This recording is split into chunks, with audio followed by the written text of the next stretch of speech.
Hamjambo, karibu kwetu, heri mwaka mpya. This is the first sit down video I've done for 2024. So happy new year. And I figured we should start off the year by sharing the equipment that I use to create content here on YouTube as well as other social media platforms. This video I've broken it into 3 categories. The first one is the main equipment that I use. The second one will be the settings for the camera. And the third one will be the editing equipment. So with no further ado, let's get into the video.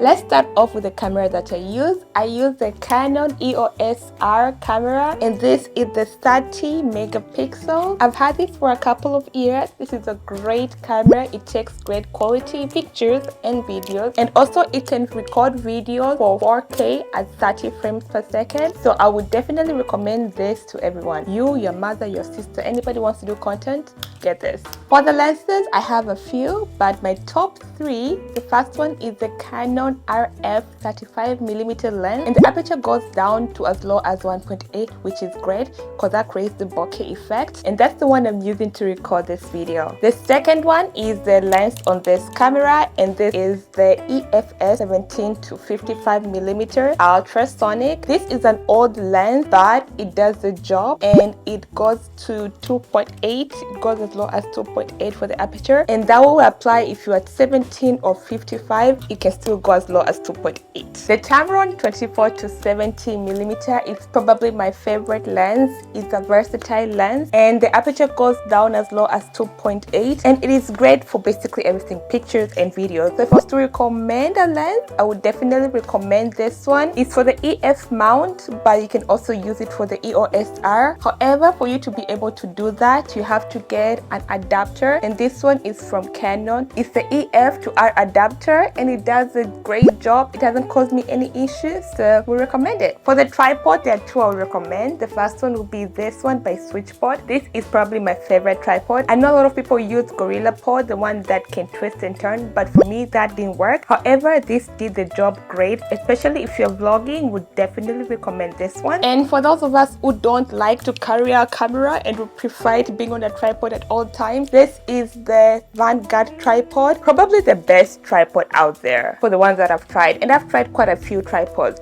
This one is a carbon fiber, and it's pretty good. I am 5'5", and it can record me standing with space left up there. So maybe I will say this will go for someone who is 6'. I might go as far as to say that, but this is a great tripod, and it's great height, and it's good for traveling, it's good for your daily filming, it's good for your sit down. It's an all-round good tripod. So Vanguard. For the SD card, these are the 2 cards that I use. So there's a 256GB SanDisk SD card, and this is 150 MB per second. I use this for filming videos that are not 4K, because for 4K content, this is quite slow. So if I'm filming 4K videos, I will use the 512GB version of that, and this is a 180 MB per second. So the higher the MB per second, the higher the speed, and that is great, especially if you're filming 4K content, because I've had so many times I got an error message that the SD card has too low of a speed, so I can no longer use it, and that's when I decided to transition to the 512GB with the 180 MB per second. So these are the 2 I'd recommend. SanDisk, they have great SD cards. For the light, I currently have my light on. I have 1, 2 of the filming lights, and then 2 of like my room light. One here is my desk lamp, table lamp, and then one on the corner is my desk lamp, and then the 2 that I have on both corners, one of them is GVM and the other one is newer. I shall have that link down below, as well as all the products I'm mentioning on this video. Audio is everything. It means everything to me, so I try to get the best audio that I can. So one of the microphones that I use is the DJI microphone, and that comes in this little case. It comes with 2 mics, so if you do interviews and stuff like that, I would definitely recommend this.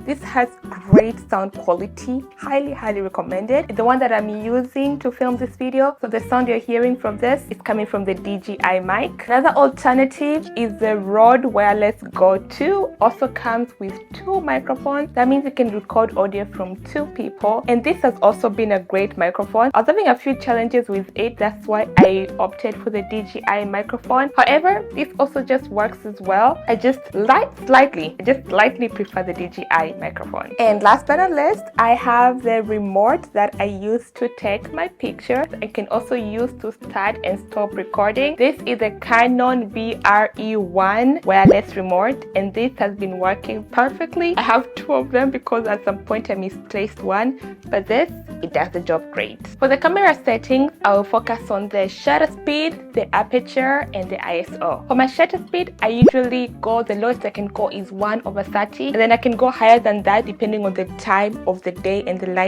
lighting. It's lighting, right? The lighting of the surroundings. And then for my aperture, I would go 2.8, the one that I usually film for, especially on my sit downs like this. A lot of my content is recorded on 2.8, or if the lens can go lower than that, like this one, I will film it at the lowest. This one will be 1.8, which is what I'm recording this on. However, if I'm doing like a vlog or content of my surroundings, I will go from 3.5 upwards, because then it focuses on more things than just me. So those are my aperture settings. And for my ISO, the highest I would try to go is 1600. However, there are times I'll go as high as 2500 if the lighting is not enough. But I try to stay as on the lower end of the 1600, because the higher your ISO, the more grainy your pictures or your videos look. So I try to stay at a lower number while not compromising the lighting of my video or pictures. For my editing equipment, we are gonna start off with the laptop that I use, and that is the MacBook 16-inch, and this is the 1TB. It is an older version because I can't update the latest Mac OS system. So yeah, this is an older version, but I love this. Love it.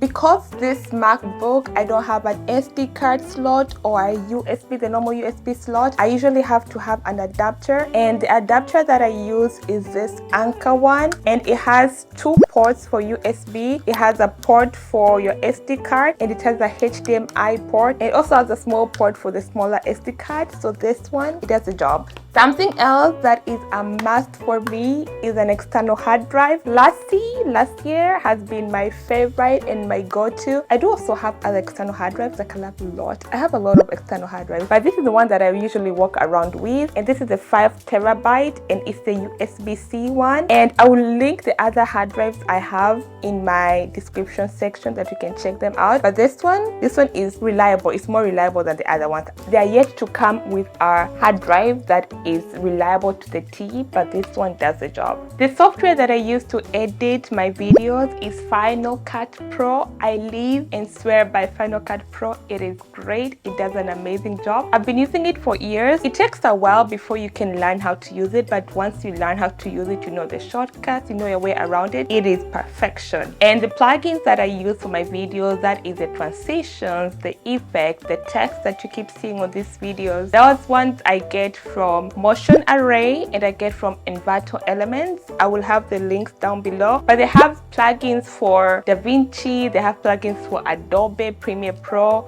Adobe After Effects, Adobe Rush. They also have plugins for Final Cut Pro. So check those out if you are a content creator, or if you love editing videos. Definitely will recommend those 2 platforms. For my fonts, I am a fontaholic. I am obsessed with fonts. I'm always in search for new fonts. So the fonts that I use, I get them from either DaFont or Envato Elements. For Envato Elements and Motion Array, those are paid subscription, and they cost somewhere around $23 a month. But I do believe it's worth it, especially if you create content. Definitely worth it. For the music and sound effects, I do get that from Epidemic Sound or Thematic or SoundCloud. The issue with SoundCloud is that some of the content, even if you can use it on your YouTube videos, it gets to a point whereby you get copyright strikes strike, or you can say that this one is a copyright music. That means someone else will be earning money from your videos, and you don't want that to happen. So I would recommend you either go with thematic or you go with epidemic sound. I will also have those linked down below. So those are the two platforms I would recommend. If you don't want to pay for a monthly subscription, then I would recommend that you check out SoundCloud. Just know that maybe or maybe not, someone else will be making money from the content that you create, and you will not be able to monetize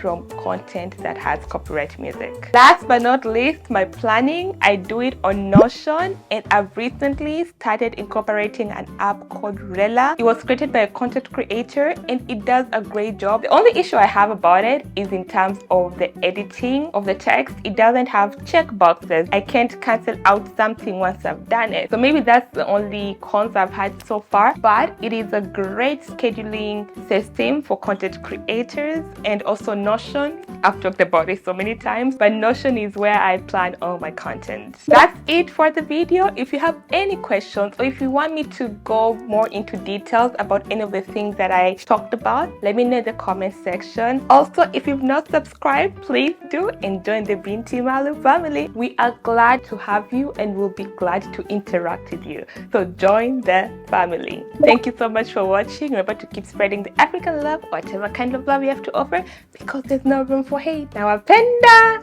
Kwaheri.